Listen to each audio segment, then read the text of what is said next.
How's it going, everybody? C-RadTV back here with another video. So, of course, the NFL regular season has concluded and we have finally reached the postseason. A new playoff format with 14 teams taking battle in the Lombardi Trophy. It is definitely a new era in the NFL. Hell, New England didn't even make the postseason this year, so that's really showing how much of a new era of NFL football this is. So, of course, this year we started off with 32 teams. 18 have been sent to the elimination station. And now we are down to the final 14. So let's go over all 14 and see which of them will be battling it out for the 55th Lombardi Trophy. Let's find out. So we're going to start things off with the very competitive AFC Conference. So yeah, the AFC Conference has been very competitive. Like, the worst team in the conference went 11-5, and there was a couple of teams that went 11-5.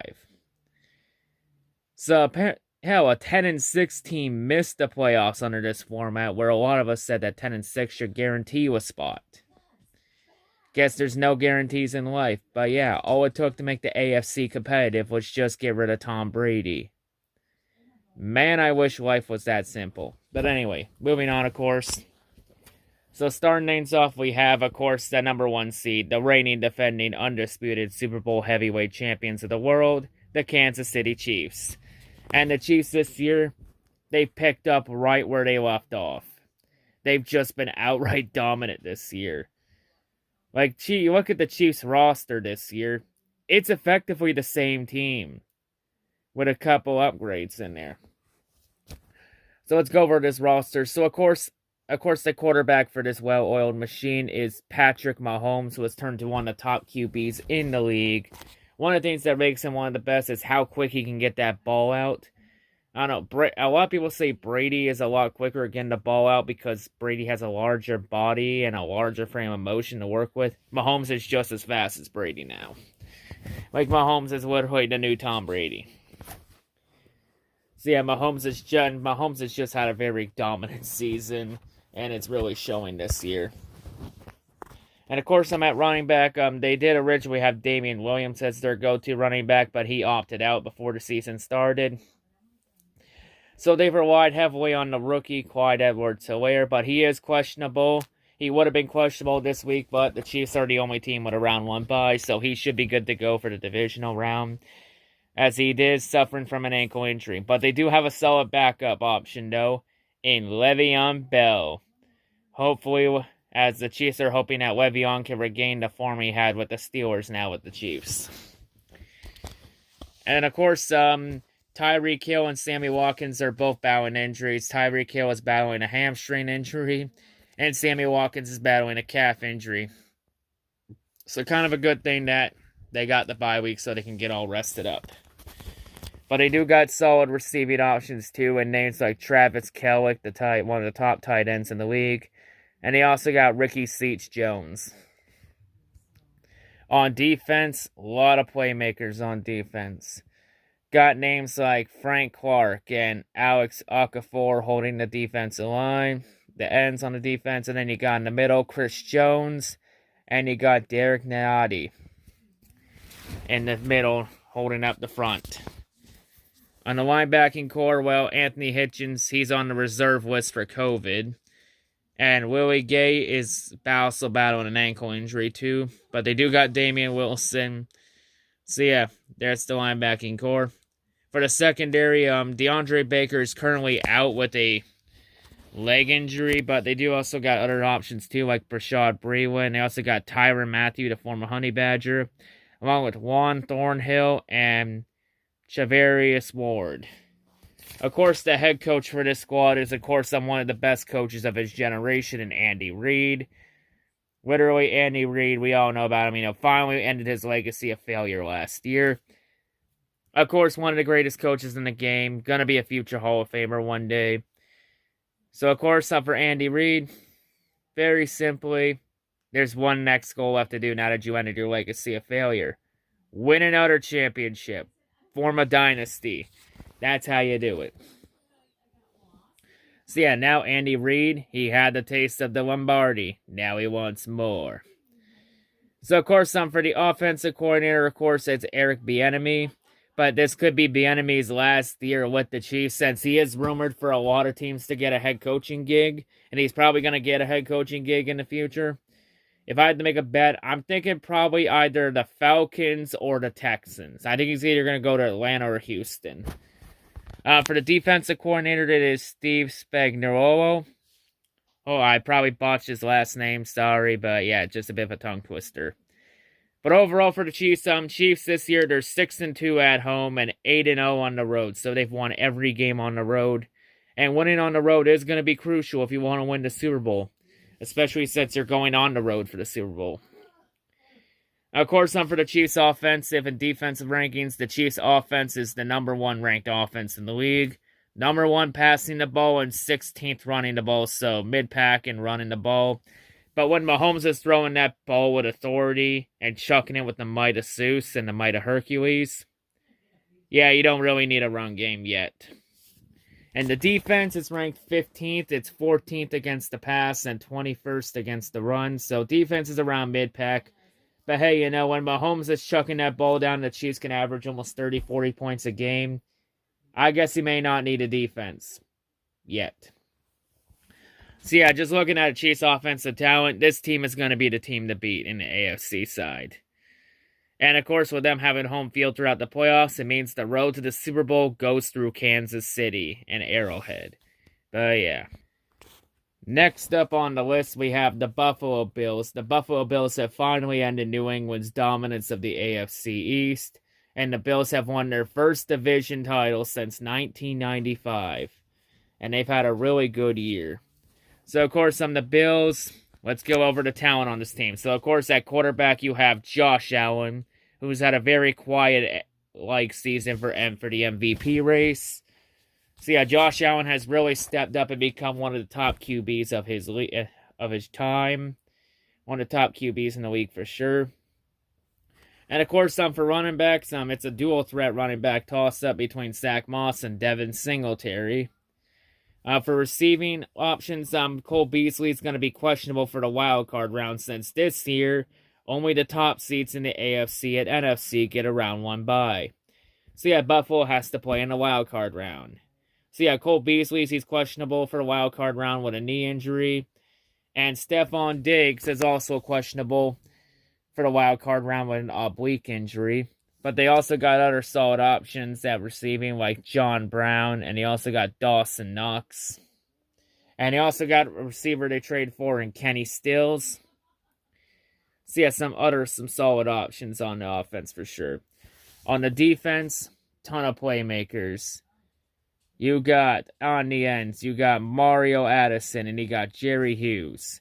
And of course, for the Bills' defensive line, they are missing star Watueli, since he opted out at the start of the season. But of course, anchoring the front of the defensive line, of course, is Ed Oliver, who has become one of the top defensive players, who's slowly becoming one of the top defensive players in the league. Of course, on the linebacking core, you got names like Tremaine Edmonds. You also got A.J. Klein and Matt Milano. The secondary, you got names like Micah Hyde, Jordan Poyer, Levi Wallace, and Tre'Davious White. A lot of playmakers here. Of course, the head coach for this squad has Sean McDermott, who's had a really solid year, really showing that he could be a top coach in the league. You also got offensive coordinator Brian DeBall and defensive coordinator Leslie Frazier. So, of course, for the Bills this year, they're 7-1 at home this year and 6-2 on the road. Their offensive defensive rankings, the Bills' offense is ranked 4th. They're 3rd passing the ball and 20th running the ball. So they have some issues running the ball, but they're really good. But Josh Allen's really made up for it by being able to throw that ball with authority.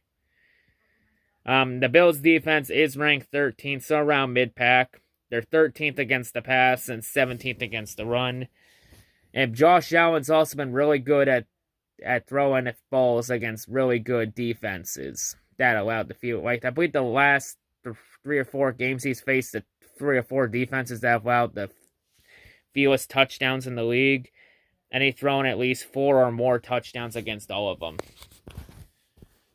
So yeah, Buffalo could be a surprise team. I think if there's any team that could beat the Chiefs this year, I think it could be the Bills.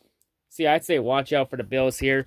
Like this year, the Bills have just shown with their 3 to 5 year rebuild on how to successfully rebuild a team. And a lot of teams should take notes from them. Like I said here before, tanking only works if you do it correctly and you have the right people calling the shots. The Bills they haven't really tanked at all. They just really known how to draft talent wherever they are in the draft. Wherever they are in the draft order, they just know how to draft. And they got the right people calling the shots, so Bills are just, I think the Bills, it could be a team that could be this could be one of the most dominant teams in the NFL for the next 5 to 10 years that contend with the Chiefs. One of the top powerhouses you got to go through in the AFC. But yeah, interesting to see how Buffalo's going to build off this for sure. Now, next up on the list, we have the Pittsburgh Steelers. Now, Pittsburgh's an interesting case because I had Pittsburgh at least making out wild card, but I didn't think they'd actually win the division. So yeah, them winning the division's kind of a shock, but sometimes not really. Just looking at the talent they have, though. So, of course, for Pittsburgh, of course, let's look at the talent on this team. So, of course, at quarterback, you got Big Ben Roethlisberger, a.k.a. Captain Fat Fuck, the leader of men. And, of course, at running back, you also got James Conner. And for receiving weapons, you got Chase Claypool, the rookie, who is really turning into one of the top wide receivers in the league, even getting the nickname Mapletron. Sorry, Chase, you'll never be Calvin Johnson. You will never be Megatron. But of course, Eric Ebron, the tight end. He's gonna be on the reserve list for this game, entering this game for COVID. So of course, for the Lions fans that have been victims to Eric's trolling, this will be known as Pornhub material before they cry themselves back to sleep. But then, of course, you look at the other weapons. You also got Deontay Johnson, and you got Vance McDonald. And, of course, the big receiving weapon on the Steelers, you got Juju Smith-Schuster. And a lot of questions are, is he starting to slowly become Antonio Brown 2.0 with some of his antics? Since there were a couple games this year where Juju decided to do dances on the opposing team's logo, specifically the Bills and the Bengals. Both games resulted in the Steelers losing. And of course, the Bengals won. It resulted in the Bengals trying to kill Juju Smith, since dancing on team logo is an act of disrespect. And the reason why? It was all for dance videos on fucking TikTok. Someone needs to launch a fucking nuke into that fucking app. North Korea, please launch a nuke into fucking TikTok, please. Get rid of that cancerous app. So, of course, I'm on the defense. Of course, for the defensive line for the Steelers, you got names like Tyson Awua. You also got Cameron Hayward and Stephen Tuitt. The linebacking core is going to have a bit of a hit, though, with Devin Bush on the IR for an ACL injury. You had Bud Dupree on the IR for an ACL injury. Fuck, that's 2 of their heavy hitters. Fuck. But they also got other names in there like T.J. Watt, who is slowly proving to not be just in the shadow of his brother J.J. Yeah, sorry about that. I had a package just come in the mail real quick, so I guess I got another unboxing video coming up in the future. But yeah, anyway, as I was saying, of course, you got T.J. Watt who's showing how he's not going to be in J.J. Watt's shadow and is making a name for himself. And you also got Vince Williams too. The secondary, you got Terrell Edmonds, who is going to be questionable for this game with a shoulder injury. But they got names also like Minka Fitzpatrick and Steven Nelson. Joe Hayden, he is on the reserve list, though, for COVID. So, yeah, he'll be questionable if he's going to be good to go or not. Of course, the head coach of this squad, of course, is one of the top coaches in the game, and Mike Tomlin. Offensive coordinator, of course, is Frandy Fitchner. And the defensive coordinator is Keith Butler. So overall for the Steelers are 7-1 at home this year and 5-3 on the road. So they've been pretty bad, not that good on the road, but they've been really solid at home. The Steelers offense is ranked 26th. They're 15th passing in the pass game and 32nd running the ball. So they're dead last in running the ball. But Big Ben really proving that he's that good of a QB. When the Steelers have one of the worst run offenses in the league, and Big Ben can still carry them in with that arm. Yeah. Also, the Steelers defense is ranked 5th. They're a top 5 defense in the league, ranked 3rd against the pass, and they're tied for 10th against the run. So really the one thing that's really helped Pittsburgh this year is that defense has been able to help them out. And the question is this really Big Ben's final year before he hangs it up? He's a future Hall of Famer, but is this it for him? Maybe a Super Bowl, maybe another Super Bowl really steals and he goes out on top, but Big Ben says he wants to play in at least another year or two. But at some point, the Steelers are going to have to look for another QB. They're going to have to think long term. But of course, one of the issues the Steelers don't have this year is starting to crawl back up to them. It's an issue they've known like the back of their hand. Because a lot of games this year, whether they've won or lost, they've had a knack of playing down to their competition and making games more competitive than it should be. I'll say this, Steelers, if you play down to your competition in the postseason, you will not go far. So you better not. But yeah, this is going to be an interesting team for sure. Next team on the list, we have the Tennessee Titans. Of course, the Titans this year going 11-5, officially killing the 9-7 memes. So yep, the memes are dead. The Titans have also won their first division title since I think it was 2008. Yeah, it's been a while. But yeah, Tennessee has won the AFC South. So yeah, let's go over Tennessee's top playmakers. So for Tennessee, at quarterback, of course, you got Ryan Tannehill, who with Miami, Tannehill is one of the most underrated, under the radar QBs in the league. And now with Tennessee, he's had a career resurgence and has really slowly turned into one of the top QBs in the league. And of course, I'm at running back. The main reason for Tennessee's success on offense is, of course, the reigning, defending, undisputed Dreadlocks champion, King Derrick Henry. And of course, this year, Derrick Henry becomes the 8th running back in NFL history to rush for over 2,000 yards. Maybe Derrick Henry should be the MVP this year, but of course it's going to be a QB. Probably Mahomes or Rodgers. Since NFL has a boner for making QBs the MVP. But yeah, if there's a non-QB that should be MVP, it's definitely Derrick Henry. Derrick Henry has easily transformed now into one of the top running backs in the league. So yeah. Of course, for Tennessee's offensive weapons, they got also names like A.J. Brown and Corey Davis and Joe Smith. They are going to be missing Adam Humphries, who's on the IR for a concussion. At linebackers, you got names like defense. You got names like Daquan Jones and Isaiah Mack and Jeffrey Simmons, who has really become one of the top picks in the league.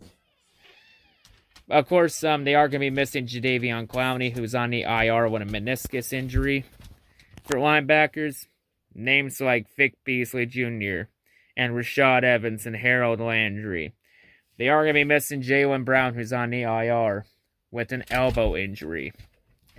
And of course, the secondary, names like Malcolm Butler, Kevin Byard, Adoree Jackson, Kenny Vaccaro. And of course, the head coach for this squad is, of course, Mike Vrabel, who has done a really good job turning the Titans into who they are today. The offensive coordinator for the squad, of course, is Arthur Smith, and the defensive coordinator, they actually don't have a defensive coordinator, so Mike Vrabel does all the defensive play calling for the Titans defense.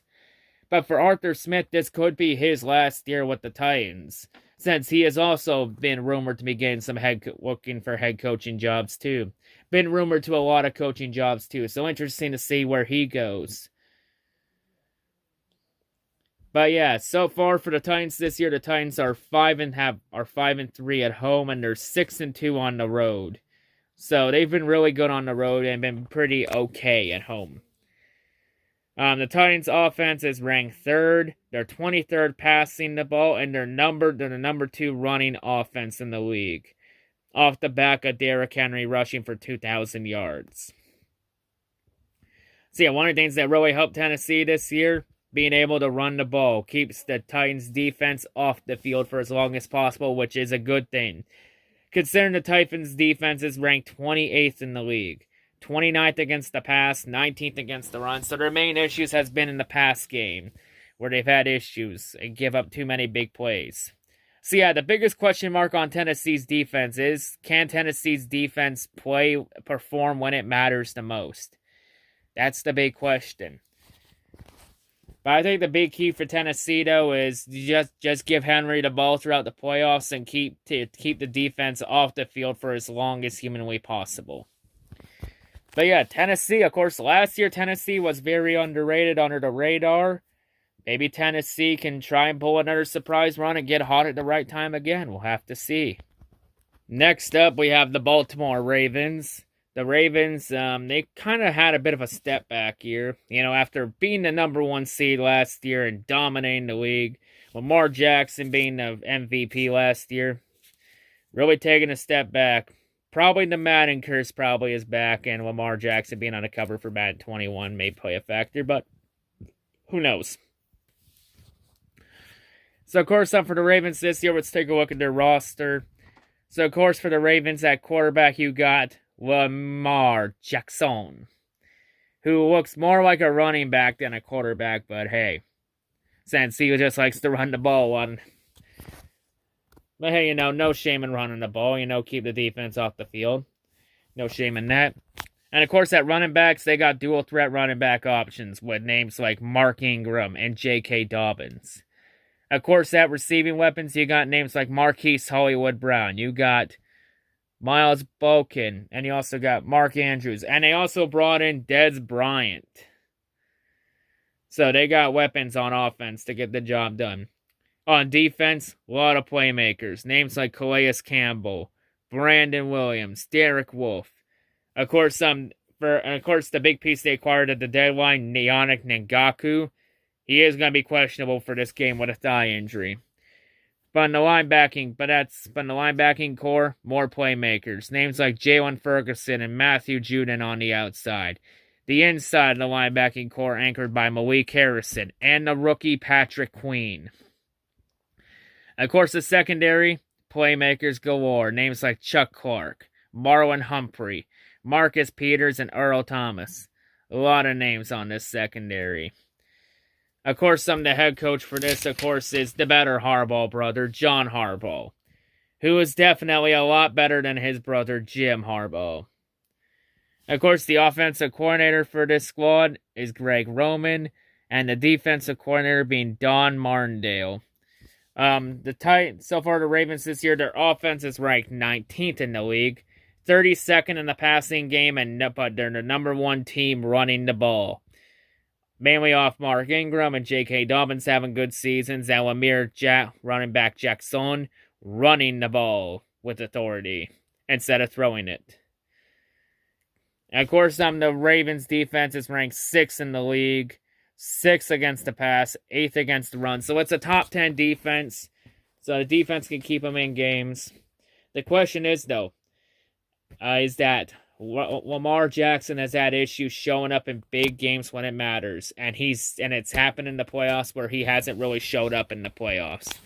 Can he show up and perform when it matters, or is this looking like another one-and-done year?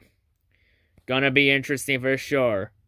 I'll make it simple for Lamar Jackson. You want to be a top QB in this league? You either step up or step aside. Your choice. The next team we have here on the list, we have the Cleveland Browns. Welcome back to the postseason, Cleveland. Took you 18 years, but you're finally back. Welcome back, Cleveland. We've been expecting you here. But yeah, Cleveland, it's finally great to see what happens when you finally live up to your potential. To be honest, I'm actually proud of you. You fucking deserve it here. And you know what? The fan base badly needs it too. So for 1 year at least so far, Cleveland is no longer the factory of sadness. It's now becoming, maybe sometime down the line, you can transform into the factory of happiness. We'll have to see, though. So, of course, the quarterback for this squad, of course, you have Baker Mayfield, who is slowly starting to turn into a top QB in the league. Still has a little issues with turning the ball over, but, I think he can fix that over time.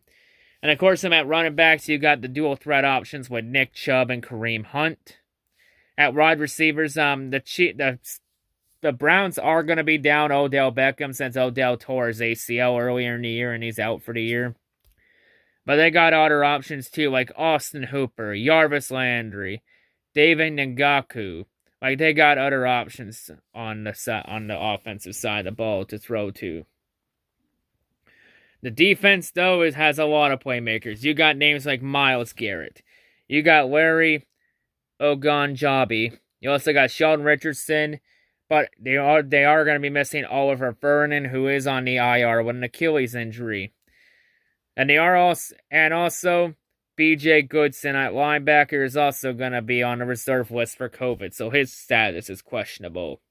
But they got other names in there like Jacob Phillips, the rookie, and they got Mac Wilson. And of course, on the secondary, they are going to be down the rookie Grant Delpit at safety, who is on the IR for an Achilles injury. God damn it. But they do got Carl Joseph too, but both their main corners, their main go-to guys. You got Denzel Ward, who's on the reserve list for COVID. And you got Greedy Williams, who's on the IR with a shoulder injury. Even when the Browns do make the playoffs, the football gods still gotta show no mercy to them because reasons.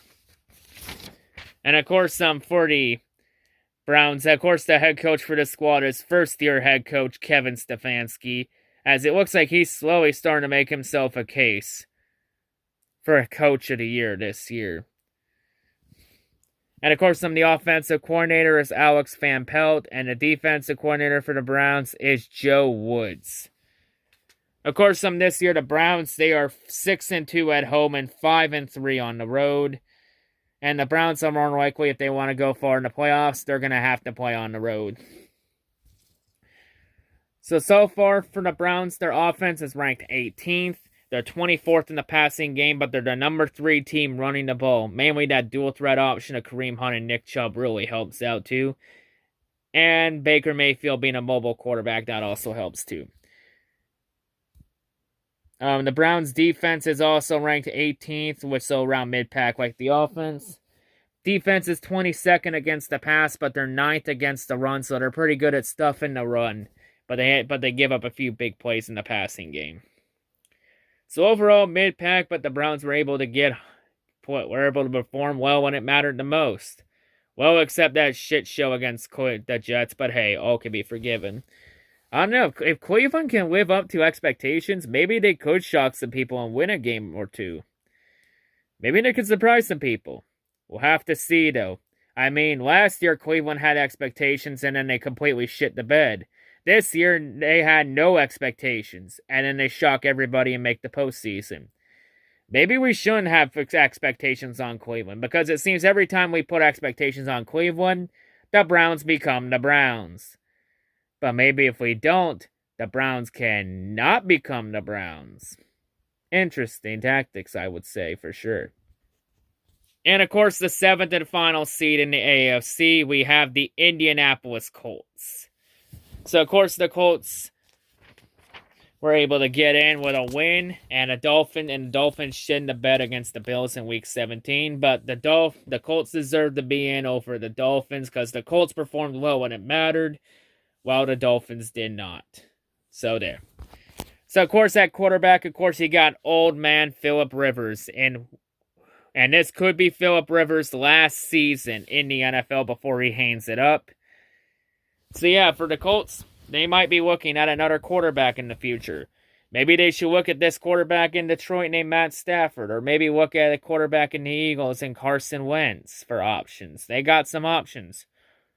Going to be interesting to see what Cleveland does in the future. I mean, what Indianapolis does in the future. But of course, I'm at linebacker. At the start of the year, they went down Marlon Mack when he went on the IR with an Achilles injury. But they've depended on the rookie Jonathan Taylor. But he is going to be questionable for the wild card game with a shoulder injury. Of course, but on offense, though, they got a lot of offense weapons in the passing game. Names like Paris Campbell, who's on the IR with an MCL injury. Damn it. But they got other names like Jack Doyle. They got T.Y. Hilton. They also got the rookie Michael Pittman. On the defense, they got names like Danico Audrey, Justin Houston, and Kimoko Toure. But the main piece of the defensive line, DeForest Buckner, is going to be questionable for this game with an ankle injury. Damn. They got other names too. Names like on the outside, you got names like Darius Leonard and Bobby Okereke.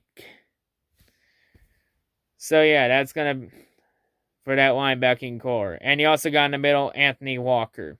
The secondary, they are down Malik Hooker, who's on the IR with an Achilles injury. But they have other names in there for safety with Kari Wills. And they also got in the corners Xavier Rhodes and Rocky Sin. Of course, the head coach for this squad, of course, is Frank Reich, who has done a really good job mending the storms of Andrew Luck's sudden retirement and getting the Colts back to where they were before Luck retired. Of course, the offensive coordinator for this squad is Nick Sirianni, and the defensive coordinator being Matt Eberflus.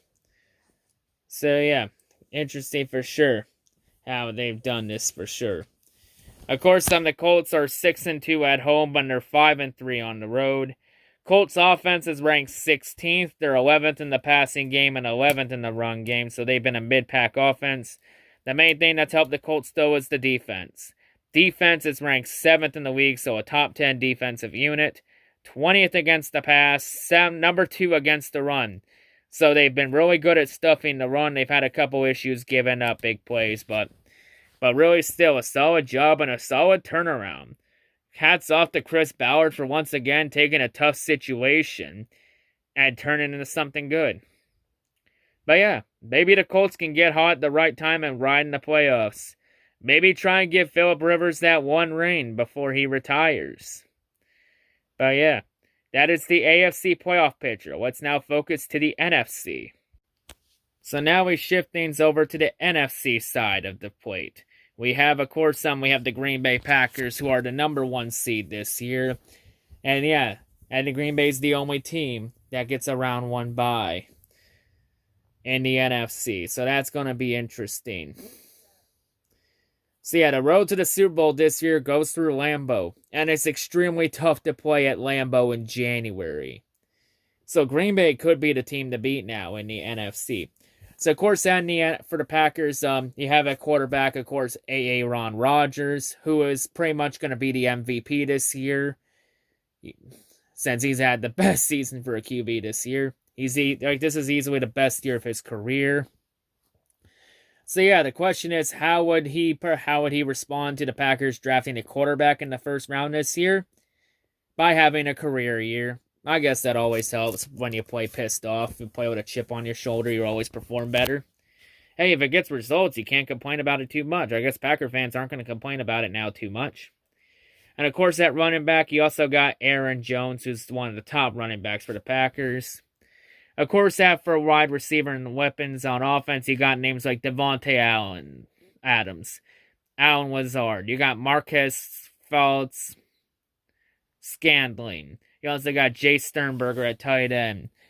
And also at tight end, what else we got here? You also got Robert Tonyan, who somehow didn't make it in, but Evan Ingram somehow did. Figure that out. Then again, the Pro Bowl is a fucking joke anyway. On the defensive side, you got names like Kenny Clark, Tyler Lancaster, and Dean Lowry. Linebacking core names like Orange Burke, Christian Kirksey. And you also got the Smith brothers, Preston and Sedarius. On the secondary, you got names like Jair Alexander, Adrian Amos Jr. You also got Kevin King, and you got Darrell Savage. Like, the only injury to note of is to Packers offensive tackle David Bakhtiari, who is on the IR with an ACL injury. So yeah, other than that, the Packers are the most healthiest team in the playoffs this year. They only have that one major injury, and that's it. And they get that round 1 bye, so they're going to be very rested and ready to go for the divisional round. This could get ugly, folks. Especially to all the Lions, Vikings, and Bears fans. This could be very ugly. So, of course, the head coach for this squad, of course, is Matt LaFleur, who has built off his good first year with another solid year. Of course, the offensive coordinator for this squad is Nathaniel Hackett, and the defensive coordinator being Mike Pettine. Packers this year are 7-1 at home, and they're 6-2 on the road this year. Green Bay's offense is 5th in the league. They are top 5 offense, 9th in the passing game, 8th in the run game. And their defense is ranked 8th. They're a top 10 defensive unit too. 7th against the pass, and they're tied for 13th against the run. So yeah, this is a really solid team top to bottom. This is going to be a tough team to beat for sure. Next team on the list we have the New Orleans Saints. Another year of them winning the NFC South again. Even with Tom Brady coming into the NFC South, the Saints still hang on and win the division, which I think a lot of us expected it to happen, since Tampa Bay was pretty overhyped. But anyway, still regardless, still another solid year for the Saints. Another solid regular season, but let's be real, Saints. Your regular season accolades won't mean fucking shit unless you get that ring. So, of course, for the Saints, at quarterback, of course, you got Drew Brees. And for the Saints, let's be real, this might be your last shot at a championship with Drew Brees before you have to retool everything. Since it's been rumored that Drew Brees is more than likely retiring at the end of this season, regardless of what happens. So yeah, this could be your last shot to get Brees a championship before he hangs it up, and then you have to retool everything. Plus it's extremely hard to find a franchise QB in the league. But they do have options though with Taysom Hill, who's been a bit of a Swiss Army knife with the Saints. One play he could be the QB, next play he could be a running back or a fullback, next play he could be a wide receiver, or one play he could be a tight end. Like, anytime he's on the field, you got to keep your eye on him, since usually if he's on the field, the ball usually tends to go to him to try and, with those creative trick plays. A little bit of trickery. So yeah, interesting there. Now, of course, for the Saints, at running back, they might be down Alvin Kamara, who's on the reserve list for COVID. So he'll be questionable if he's going to be good to go or not. But of course, for receivers, you got names like Jared Cook, you got Emmanuel Sanders, you got Traquan Smith. However, though, they are missing Michael Thomas, who's still on the IR with an ankle injury. So that could be interesting how this plays out. But of course, on defense, though, they got a lot of playmakers on defense. Names like Malcolm Brown, Marcus Davenport, Cameron Jordan, and David Onyemata anchoring the defensive line. Of course, the linebacking core. Names like Kiko Alonso, Alex Anislom, and Demario Davis. And of course, for the secondary, you got names like Janoris Jenkins. He also got his brother Malcolm Jenkins. He also got Marshawn Lattimore. But Marcus Williams is going to be questionable for the wildcard game with an ankle injury. But still some solid weapons for sure on the defensive side. Of course, the head coach for this squad, of course, is Sean Payton, having another solid year with the Saints. The offensive coordinator, of course, is Pete Carmichael, and the defensive coordinator is Dennis Allen. This year, the Saints are 6-2 at home, and they're 6-2 on the road, so they're pretty balanced. Saints offense is tied for 13th in the league in rankings. They're 19th in the passing game and 6th in the run game. So the main deal is that they've been able to run the ball very well. I think part of their past issues was when Drew Brees went down for a couple games with a rib injury. But then he came back near the end of the year, and yeah, he hasn't lost any steps yet. One last dance, maybe, for the old bastard. And of course, the Saints defense ranked 4th in the league. They're 5th against the pass, 4th against the run, so top 5 defensive unit. So the Saints have something to say to the Packers about being good here. But here's the thing, though. We've seen the Saints have good regular seasons and then blow it in the postseason. Let's be real, Saints. If you don't win the Super Bowl this year, consider it a failure. And with this potentially being Drew Brees' final year, it's Super Bowl or bust. And after last year, I'm not ready to trust you yet. This year, you have to prove something to me. Wake me when you make the Super Bowl. If you make the Super Bowl, I might take you serious again. But yeah, that's my standard. Meet it or step aside. Next on the list, we have the Seattle Seahawks. Of course, the Seahawks taking advantage of the 49ers being injured all hell and back. And yeah, the Seahawks stepped up and took the division again. As the Seahawks really have built another solid squad again. So yeah, the Seahawks. Let's go over the Seahawks roster. So of course, at quarterback, you got Russell Wilson, one of the best mobile QBs in the game. Very hard to tackle him because he can move with those legs. So yeah, Russell Wilson, very top QB in the league. Now for running backs, they might be now Chris Carson, he's questionable for the wild card game with a foot injury. But at wide receivers, they got Philip Dorsett, who's on the IR with a foot injury. But they got other names in there, namely names like Tyler Lockett, and they also got DK Metcalf, who has become one of the top wide receivers in the game. Sorry, DK, you're still not Megatron. When you can catch a ball in double or triple coverage with all 3 right on your ass, then maybe I'll call you Megatron 2.0. But you're just DK.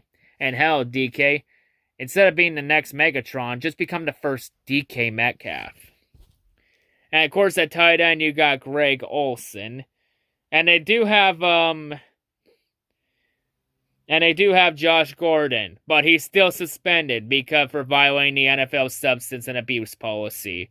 This is now the 5th time this has happened. Don't worry, folks, it's not weed this time, because with the new NFL CBA, you no longer get suspended for smoking weed.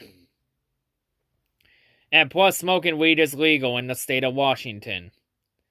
So yeah, this is something else now. But god damn it, Josh Gordon needs to get his shit together. Like, some people just never learn. Some people never learn. But anyway, moving on, of course, on the defensive side, they got names now like Carlos Dunlap. And they also got names like Punya Ford, Rashad Green. But they are going to be down Jerome Reed, as he is questionable for this game with an oblique injury, so he's questionable for the wild card. In terms of the linebacking core, they are going to be missing Bruce Irvin, who is on the IR with an ACL injury. But they got other names in there, like Jordan Brooks, Bobby Wagner, and KJ Wright. The secondary, of course, mainly led by the likes of Jamal Adams and Quandre Diggs. And Quandre stepping up, of course. And you also got Bradley McDouglas as another safety. And of course, for corners, you got Shaquille Griffin. I also forgot to mention for linebackers, you also got Shaquem Griffin. You got the Griffin brothers, of course. But the Seahawks are going to be down Quinton Dunbar, who is on the IR with a knee injury. Of course, the head coach of this squad, of course, is Pete Carroll. And of course, the big question is, though, is this the final? Is this going to be the last year that John Schneider is the executive vice president and general manager for the Seahawks? Since there have been a lot of teams that are looking to go after him to become the general manager for their vacant GM positions. So yeah, that's going to be interesting for sure. But mainly, I've heard that it's been mainly more of Pete Carroll calling the shots, and John Schneider just goes along with it and just handles everything else. So it's going to be interesting how that situation goes. Of course, the offensive coordinator for the Seahawks is Brian Schottenheimer. And a defensive coordinator, of course, is Ken Norton Jr. The Seahawks this year, they're 7-1 at home this year and 5-3 on the road, so they're a very solid home team, and they've been pretty meh on the road. They're not okay good on the road, but they're not terrible. They're just meh, just there. They're just okay. The Seahawks offense is ranked 12th in the league, 16th in the passing game, 12th in the run game. The main issues, though, has been on the Seahawks defense, ranked 23rd in the league, 31st against the pass, and top 5th against the run. So they can stop the run, but they have issues in the pass and give up a lot of big plays. Like, there are a lot of games this year where the Seahawks were winning by a lot, but they've had issues being able to finish the deal and put it out of reach. So yeah, that's going to be the big question here. Can the Seahawks defense perform when it matters? That's going to be the big question for sure. But yeah, it's going to be an interesting team for sure. Can the Seahawks get done at the right time? Or not? We'll have to see. Next team on the list, we have the Washington No-Skins. Fuck off, I'm not calling them the football team. They need to get a real fucking name. Yep, of course, the Washington, they won that joke division called the NFC East. In fact, for the first time since 2014, we have a team in the playoffs with a losing record since the Washington went 7-9. Let's be real. No one in the NFC East deserved to make the playoffs this year. But of course, as soon as I said that no one in the NFC East, including Washington, deserved to be here, Washington's going to shock everyone and win a wildcard game, because that's how this shit works, right? So, of course, let's go over Washington's squad. So, of course, at quarterback, you had Dwayne Haskins, but he turned out to be a bust, and he was told to fuck off and never return. So now at quarterback, you have who should be the comeback player of the year in Alex Smith. But he is questionable for this game with a calf injury. Hail to the No-Skins. And of course, at running back, you had mainly Antonio Gibson. But he is questionable for this game with a toe injury. Fuck me. And then at wide receivers, you have Kelvin Harmon, who is on the NFL injured reserve list with an ACL injury. It doesn't get any easier. Terry McLaurin, he is questionable for this game with an ankle injury, for the wild card with an ankle injury. But they got other names in there like Richard Rodgers and Logan Thomas at tight end. The defense has been this main team's saving grace. Names like Jonathan Allen, Ryan Kerrigan, Deron Payne, and the rookie Chase Young to anchor the defensive line. I did say that at the start of the year that Washington would have one of the top defensive lines in the league. And that prediction has aged very well. They have been one of the top defensive lines in NFL this year. Of course, in the linebacking core, Thomas Davis is questionable for this game with a knee injury. Reuben Foster is once again on the IR for the knee injury. The football gods are still punishing him for his antics in San Francisco. So nothing else to see there. But they also got Sean Dion Hamilton. And of course, in the secondary, they are going to be missing Landon Collins, who's on the IR with an Achilles injury. But they have other names in there, like Sean Davis, and they got Kendall Fuller and Fabian Morrow. Of course, the head coach for this squad is Ron Rivera, who's one of the top coaches in the league, having a very solid stint with the Panthers. Sadly, just couldn't get that job done there. Couldn't take that step forward. But now, he's had a pretty mess season. He mainly took advantage of a joke division in the NFC and in the NFC East. But hey, he's respectable as all right. And even coaching games while battling cancer. I gotta give him respect for that. Offensive coordinator for this game is Scott Turner. And of course, the defensive coordinator for Washington is Jack Del Rio. This year, Washington is 3-5 at home this year and 4-4 on the road. They just have not been a good team this year. So, of course, for Washington, they're ranked third. Their offense is ranked 30th. They're 25th in the passing game and 26th in the run game. The defense has been the team's saving grace, like I said. Defense is ranked number 2. They're the second-ranked defense in the league. number 2 against the pass, and they're tied for 13th against the run. So yeah, the main thing they've been able to do is they've been able to get to the QB and get pressure on him. Try and lower the caseload for Alex Smith and company. Since Alex Smith is now going to become the Chiefs quarterback, Washington's QB for the future. But yeah, let's be real. Washington, no one's expecting Washington to make it far. They might go one and done. They might shock everybody and win a playoff game, considering the fact that it's like that in both instances that the losing team in the playoffs has made the playoffs. Every time a losing team has made the playoffs, they've won a game. The Seahawks in 2010, they beat the Saints in the Wildcard Round, and then 2014, the Panthers beat the Cardinals in the Wildcard Round. And oh, by the way, the coach of that Panthers squad that went 7-8-1 and made the playoffs, the coach that year was Ron Rivera. And Ron Rivera's back in the playoffs. So maybe lightning strikes twice for Rivera. We'll have to see what happens. Next up, we have the Tampa Bay Buccaneers. It's been 13 years, but Tampa Bay is finally back in the postseason. So yeah, Tampa Bay, welcome back. Let's see how you do this year. I expected them to make it in on Wild Card this year because Tampa Bay has been extremely overhyped this year. And yeah, I think the Tampa Bay season this year was pretty much like what most of us expected. Just there. So, of course, for Tampa Bay at quarterback, you have, of course, one of the greatest quarterbacks of his generation in Tom Brady. And Tom Brady this year has really went back to his old form. It seems like he's taken 10 years off of his career to get younger and better again. So, of course, for running backs, of course, you had Ronald Jones at the start of the year, but the Buccaneers brought in reinforcements with the running back by committee thing to make Brady feel like he was still in New England. Bringing in was Sean McCoy, who was questionable for a wild card game with an undisclosed injury. But they also brought in former Jaguar Leonard Fournette.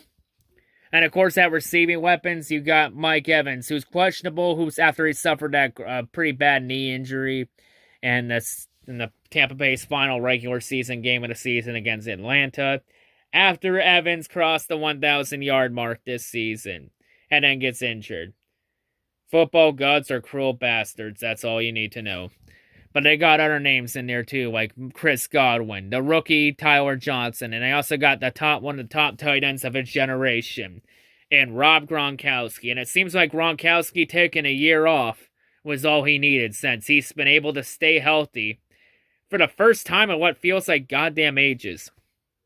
But of course, the big receiver they have on the squad, of course, is the diva, Antonio fucking Brown. The goddamn clown, the diva. Honestly, I don't care what happens with Tampa Bay. I don't care how much Antonio looks like he's changed so far. Fuck AB. Fuck that clown. So far, he has not imploded and not shown his peacock feathers.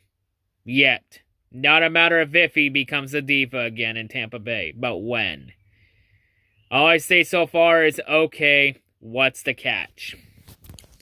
Of course, the defensive line for the Tampa Bay, loaded with defensive playmakers.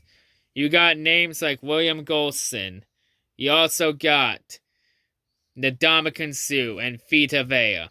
You also got Jason Pierre-Paul, who's questionable with a knee injury. You also got Shaquille Barrett, who's also on the reserve list for COVID, so his status is unknown. And you also got Devin White, who's also on the reserve list for COVID. So his status will be unknown. He'll be questionable for sure. But they do got Lavonte David to help anchor that defensive line. The deep secondary, names like Carlton Davis. You also got Jamel Dean. You got Jordan Whitehead and Antoine Winfield Jr. Of course. Yeah, sorry about that. I just had my dogs barking because another package came in the mail. Had another package in, so I got another unboxing to do. But yeah, anyway, of course, the head coach for the squad, of course, is Bruce Arians, who's having another solid year trying to build Tampa Bay up. And of course, having TB12 Really helps too. And of course, Tampa Bay also trying to become the first team in NFL history to to host the Super Bowl and play in it as well. Of course, the offensive coordinator for the Buccaneers, you got Byron Leftwich. And you also got names like Todd Bowles. The Buccaneers this year, they're 5-3 at home and 6-2 on the road. Tampa Bay's offense is ranked 11th. They're second in the passing game, but tied for 28th in the run game. But hey, when Brady's back to his old form and throwing that ball like it's with the might of God, then maybe you don't need the run game and Brady can just carry your asses. Tampa Bay's defense, though, is ranked 9th. They're 21st against the pass, but they're the number 1 defense against the run. So, of course, and with this season, it also proves that Tom Brady was not a system QB, and that maybe Brady was the system in New England after all. So, yeah. Now, can Tampa Bay make it deep in the postseason? And for anyone that wants to doubt Tampa Bay, doubt Tom Brady, stop doubting Tom Brady. You know, even though it's not New England, you still don't doubt Tom Brady in the postseason. Like, do you want Brady to become a 20-time Super Bowl champion that bad? You just don't doubt Tom Brady in the postseason. Like, we've awoken a monster. But yeah, let's see how Tampa Bay does this year. So next team on the list, we have the Los Angeles Rams. So, of course, the Rams back in the playoffs after missing out for a year. So the Rams are they've had a very interesting team for sure. So, of course, for the Rams at quarterback, you have Jared Goff. He is questionable with a thumb injury. I think he's going to play through it and be good to go. At running back, you have Cam Akers holding the front for the Rams. Second for the Rams run game. For receiving weapons, you got, of course, names like Cooper Kupp, who's on the reserve for COVID. But you got other names in there like Tyler Higbee. You also got Josh Reynolds and Robert Woods. For the defensive line, they are gonna be missing Michael Brockers, who's on the reserve list for COVID, so his status is gonna be up in the air. But they have other names in there, and on the defense in A'Shawn Robinson, of course, the big name, one of the best defensive linemen of his generation, and Aaron Donald. Linebacking core, you got names like Samson Ebukam. You also got Terrell Lewis, the rookie. And you also got Troy Reeder. They are going to be... Now, Mekhi Kaiser is going to be questionable for this game with an ankle injury. But in the secondary, playmaker galore. Names like Troy Hill. You also got John Johnson. You also got Taylor Rapp, and you got Jalen Ramsey, who's become one of the top corners in the league, and also getting back to his old prime form with Jacksonville. And he hasn't been running his mouth off like he was in Jacksonville. Maybe that 1 year where he was getting stomped on, he learned to get humbled. It's very interesting how much a difference 1 year can make. Of course, the head coach of this squad, of course, is Sean McVay, who's one of the top young coaches in the league, of course. Going to be a top coach for years to come. The offensive coordinator, of course, is Kevin O'Connell, and the defensive coordinator being Brandon Staley.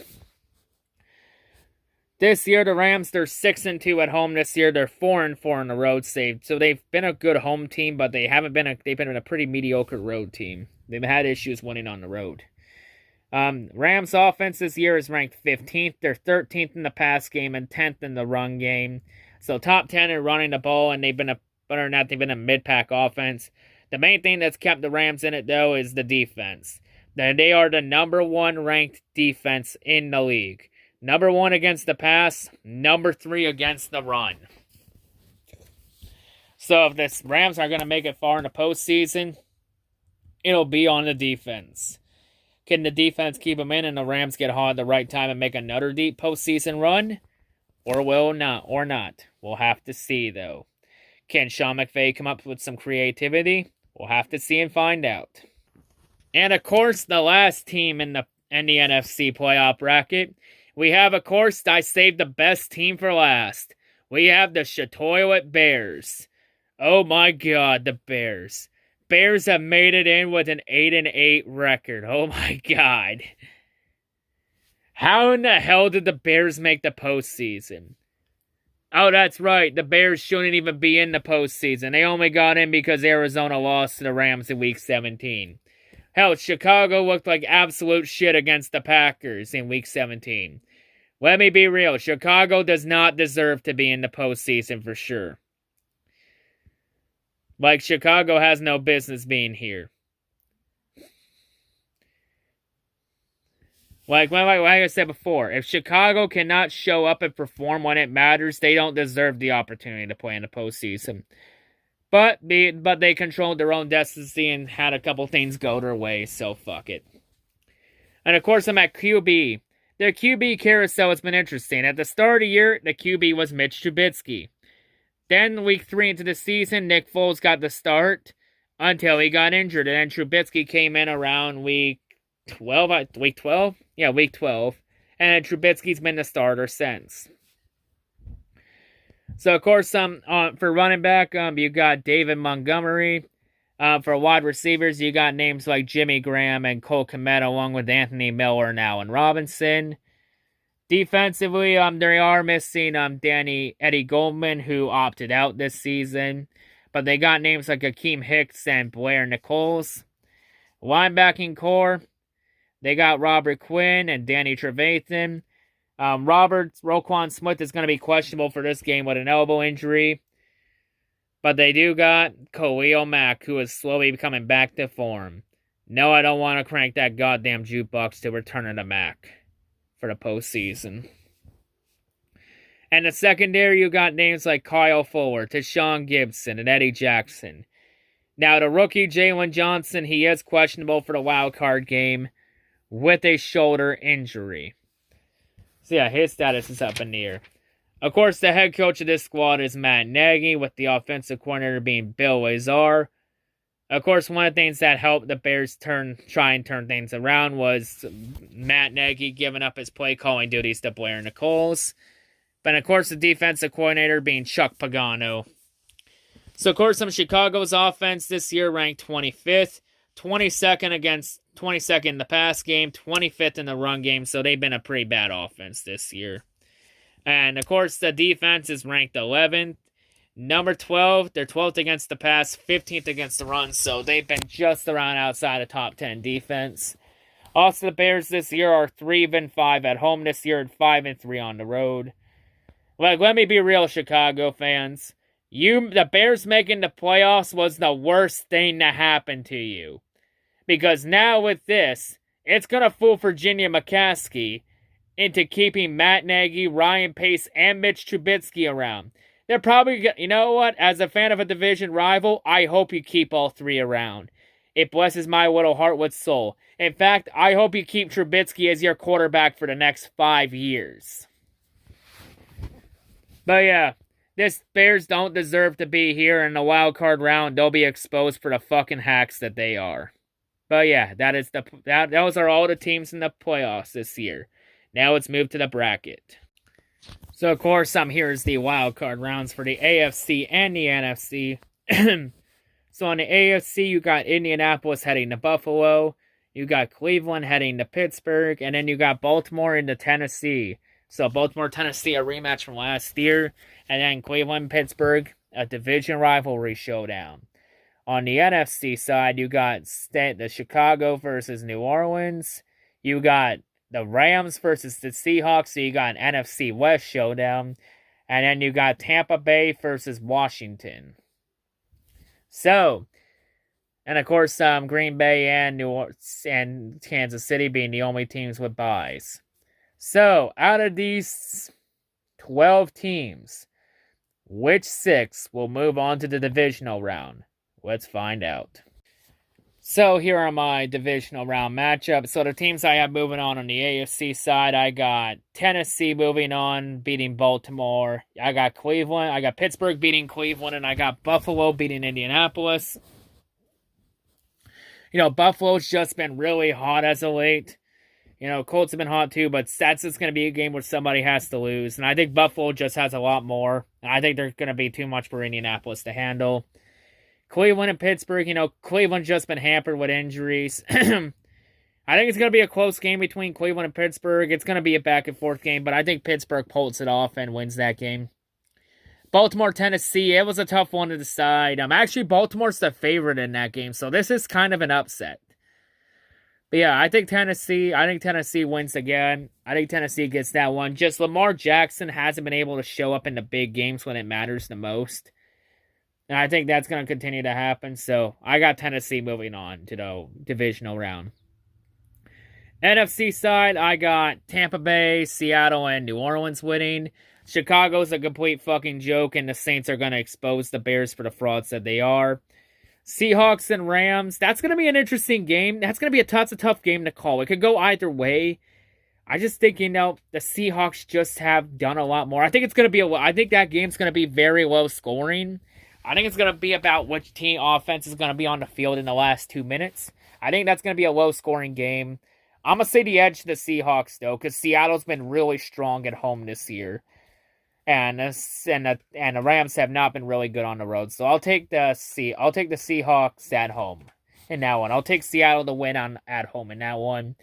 And Tampa Bay, Washington, I was thinking about going Washington and sticking with the trend of losing teams winning in the playoffs. Since losing teams making the playoffs are 2-0. But, the only way Washington has a chance of winning against Tampa Bay is if Alex Smith is playing, and we don't know his status, if he's going to be good to go with that calf injury. Too many question marks, too many variables. It was a tough one to call, but like I said before, you can't doubt Tom Brady in the playoffs, so I'm going to go Tampa Bay on this one. I'm going to say Tampa Bay beats Washington out. So, my divisional rounds. On the AFC, I got Tennessee taking on Kansas City. A rematch from last year's AFC Championship game. And then I got Pittsburgh versus Buffalo. NFC side, I have Tampa Bay versus Green Bay. So I got Tom Brady versus Aaron Rodgers in the playoffs.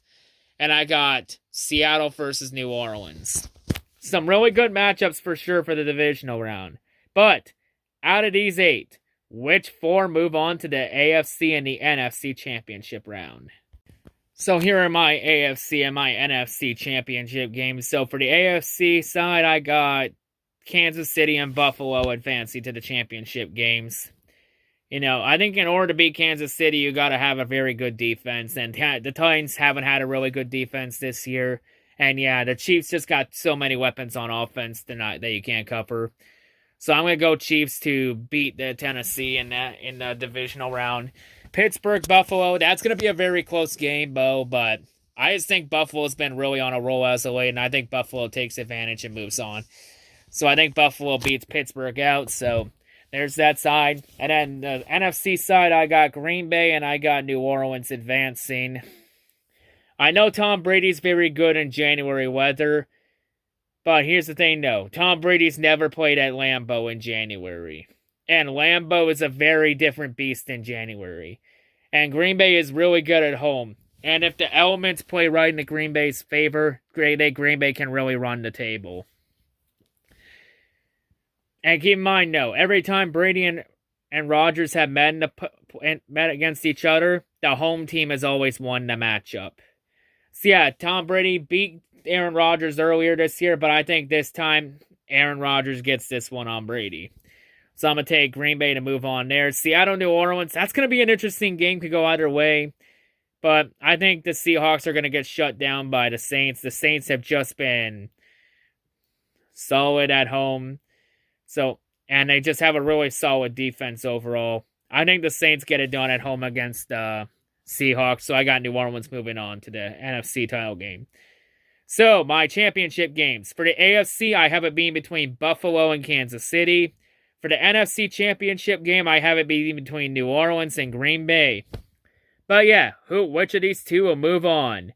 So yeah, time for who is my Super Bowl 55 prediction? AKA, which 2 teams will I be jinxing this year? So of course, here is my Super Bowl 55 prediction. Just keep this in mind. Every year I have gotten this prediction wrong. I have never gotten a Super Bowl prediction right. I don't think it's going to happen this year, but there's been one trend I've been seeing in the NFL. This year in the NFL has given zero fucks about this pandemic or the current situations in the world. Every time everyone wants the NFL to shut down because of this pandemic, NFL says, nope, we keep going. NFL gives zero fucks because nothing stops the Shield from running their agenda and pushing their agenda. And I think for the NFL, there's an agenda they have for the Super Bowl this year. And they're going to push it, and nothing's going to stop them from pushing it. So, of course, that agenda will be Green Bay versus Kansas City. I think it's going to be Packers versus Chiefs in the Super Bowl. Before everyone wants to crucify me for picking the Packers, just keep this in mind. Like I just said a few seconds ago, I have never gotten this right. Usually, this has been known as the side where these are the two teams I end up jinxing. So maybe I get it wrong and it plays to my advantage, and I have a division rival losing. We'll have to see, though. But yeah, I gotta say, I got Kansas City moving on, and I got Green Bay moving on. Kansas City, Buffalo. I think Kansas City, Buffalo will be a really good game. Really good game between both QBs. I think it will be a very good offensive shootout in the end. I just think the Chiefs just got a lot more weapons than the Bills, and the Chiefs are just going to be too much for the Bills to handle. So I got Kansas City moving on. Saints, Packers. I don't see Drew Brees winning up in Lambeau in January. I don't see that happening. Just keep this in mind. The last time the Packers have lost a playoff game at home was in 2013 against the 49ers in the Wildcard Round. The Packers have not lost a playoff game at home since. And like I said, if the elements play well in the Green Bay's hand, Green Bay can run the table. And yeah, and plus in the NFC title game, I think the Saints are gonna get screwed by another questionable call of ref ball against the Packers. So yeah, sorry Saints fans, I think you're gonna get heartbreak again in the playoffs. So yeah, Super Bowl 55, Packers versus Chiefs, the NFL's agenda that they're gonna push down everyone's throat. So we're gonna get Rodgers versus Mahomes in the Super Bowl, and it's gonna be the State Farm Bowl. So out of these two teams, which team will the NFL say is going to be their champion? So now, of course, the question is, who wins Super Bowl 55? And keep in mind, if the Super Bowl does end up being Green Bay versus Kansas City, this will be a Super Bowl rematch of Super Bowl I from almost 54 years ago when the Packers hammered the Chiefs in that game 35-10 in Super Bowl I with Vince Lombardi. So yeah, Packers and Chiefs, Rodgers versus Mahomes. Of course, Mahomes is now the face of the NFL. And more likely, Rodgers is going to be the MVP this year. And we've seen the trend before, of course, that whoever wins the MVP doesn't tend to win the Super Bowl that year. Like, I believe the last player to win the MVP and the Super Bowl in the same season was Kurt Warner with the Los Angeles Rams back in 1999. So I think in Super Bowl 55, I think we're going to see a revenge that's been 54 years in the making. I'll show the logo on screen. Yeah, Green Bay, go fuck yourselves, Pat Green Bay. Go fuck yourself, Pack-Tard fans. I got the Kansas City Chiefs winning Super Bowl 55. I got the Chiefs going back-to-back. Like, that Chiefs offense is going to be way too much for the Packers to handle. I think it's going to be a good game, but I think the Chiefs are just got way too much over the Packers. I trust the Chiefs more than Green Bay in this situation. See, I got the Chiefs winning Super Bowl 55 going back-to-back. Andy Reid gets his second ring, and Patrick Mahomes gets 2 rings and shows that he's worth $500 million. Since Mahomes is now the face of the NFL from here on out. But yeah, that's my Super Bowl 55 prediction. Let's debate predictions down in the comments. But yeah, that's all I gotta say. Peace out. Now watch half of these predictions be wrong after the first round.